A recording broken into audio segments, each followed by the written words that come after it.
Dictation start होगी 5 second बाद। Yes महोदय, देश भर के किसान भाइयों के इस समारोह को देखकर मुझे बहुत प्रसन्नता हो रही है। जब मुझसे इस समारोह के उद्घाटन के लिए कहा गया तो मैंने इस निमंत्रण को सहर्ष स्वीकार कर लिया। भारत का किसान वह व्यक्ति है जो सदियों से इस देश की रीढ़ रहा है और अब भी है, और मैं समझता हूँ कि आगे भी रहेगा। इसके दो कारण हैं। एक तो उत्पादकों की श्रेणी में किसानों का सर्वप्रथम स्थान है और दूसरे उनकी देश में भारी संख्या है। किसान का काम इतने महत्व का है कि सारे राष्ट्र को उस पर निर्भर करना पड़ता है। मानव की सबसे पहली आवश्यकता उदर पूर्ति के लिए अनाज की उपलब्धि है और यह कार्य किसान के ही बलबूते का है। इसके बाद कपड़े की आवश्यकता होती है।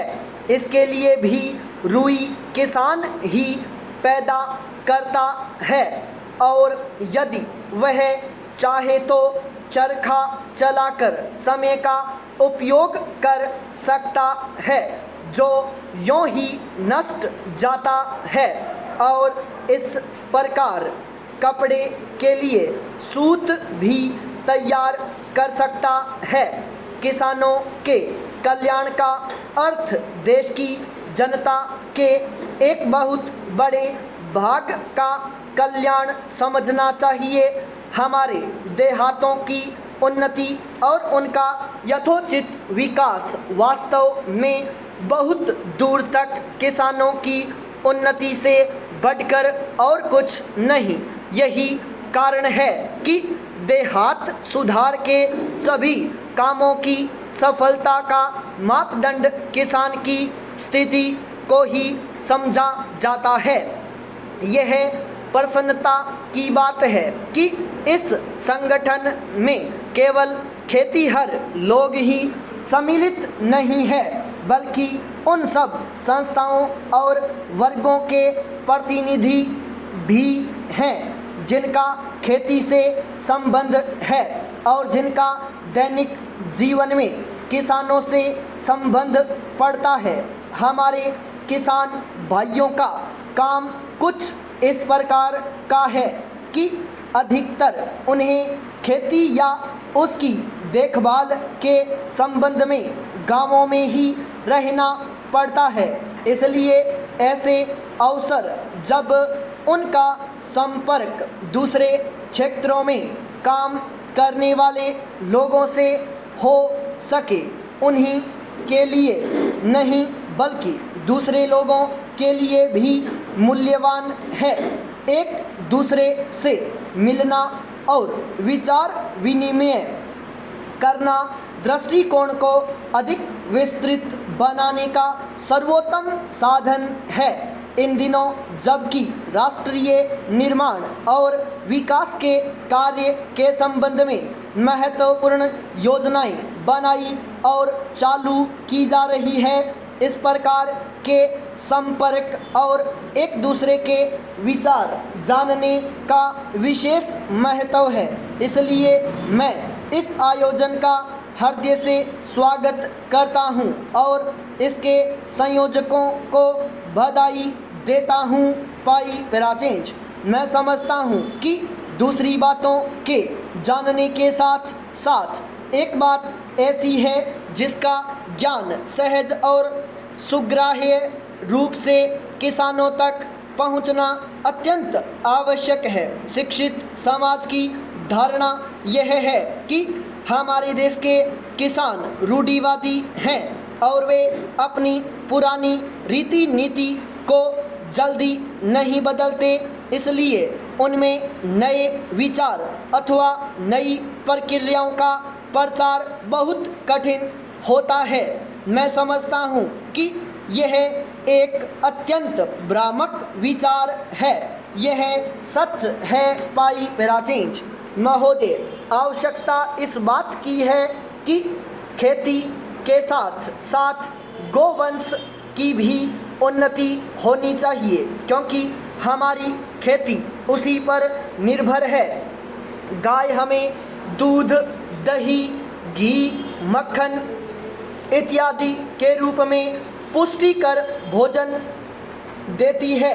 इसके अतिरिक्त खेतों के लिए अच्छी से अच्छी खाद देती है, जिसको हम अपने अज्ञान से या तो बिल्कुल नष्ट कर देते हैं या उससे जितना लाभ उठा सकते हैं नहीं उठाते।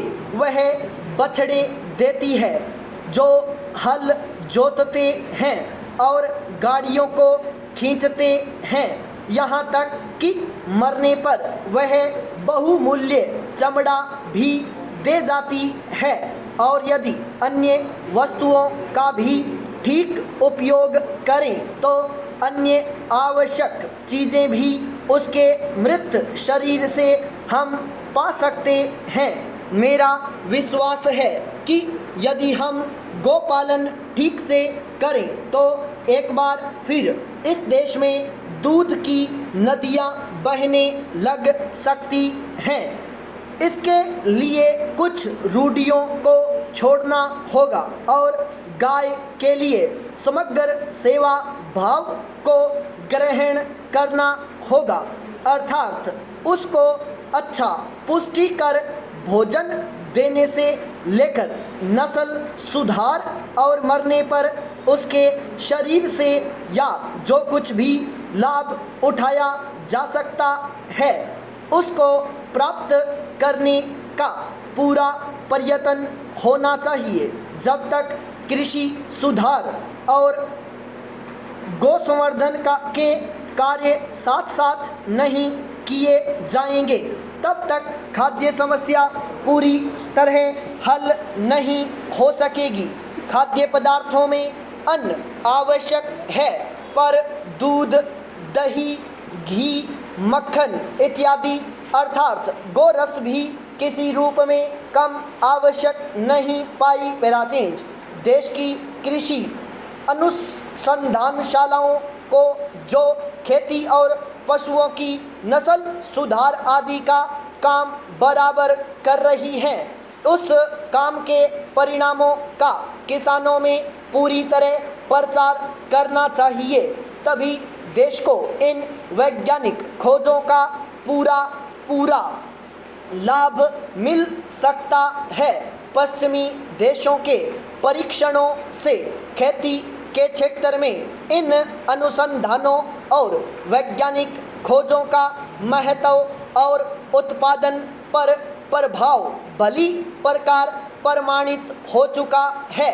पूर्व में जापान ने वैज्ञानिक प्रणाली के अनुसार खेती करनी आरंभ की और इसके फलस्वरूप वहाँ के उत्पादन में कई गुना वृद्धि हो गई।